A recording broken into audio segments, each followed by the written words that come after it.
What science is, I think, may be something like this. There was on this planet an evolution of life to the stage that there were evolved animals which were intelligent. I don't mean just human beings, but animals which play and which can learn something from experience, like cats. But at this stage, each animal would have to learn from its own experience. They gradually develop until some animal could learn from experience more rapidly, and could even learn from another's experience by watching.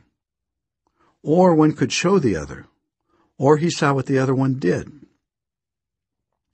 So there came a possibility that all might learn it, but the transmission was inefficient, and they would die. And maybe the one who learned it died too, before he could pass it on to others.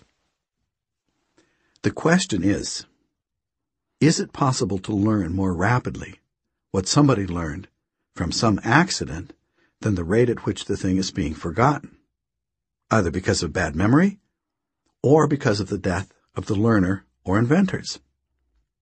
So there came a time, perhaps, when for some species the rate at which learning was increased reached such a pitch that suddenly a completely new thing happened.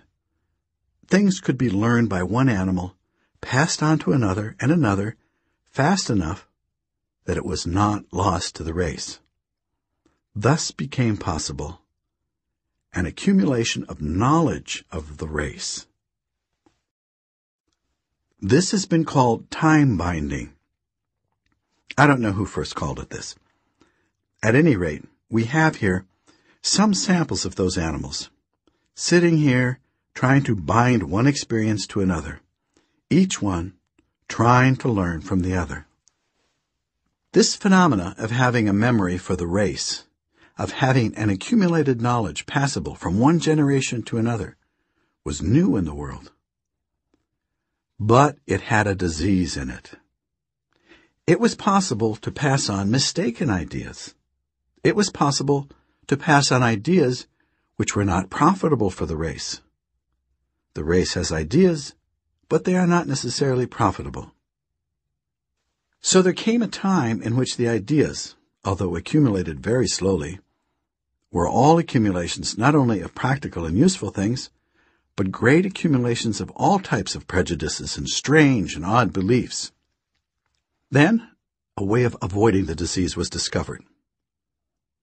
This is to doubt that what is being passed from the past is in fact true, and to try to find out ab initio, again from experience, what the situation is, rather than trusting the experience of the past in the form in which it is passed down.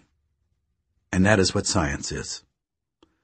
The result of the discovery that it is worthwhile rechecking by new direct experience, and not necessarily trusting the race experience from the past. I see it that way.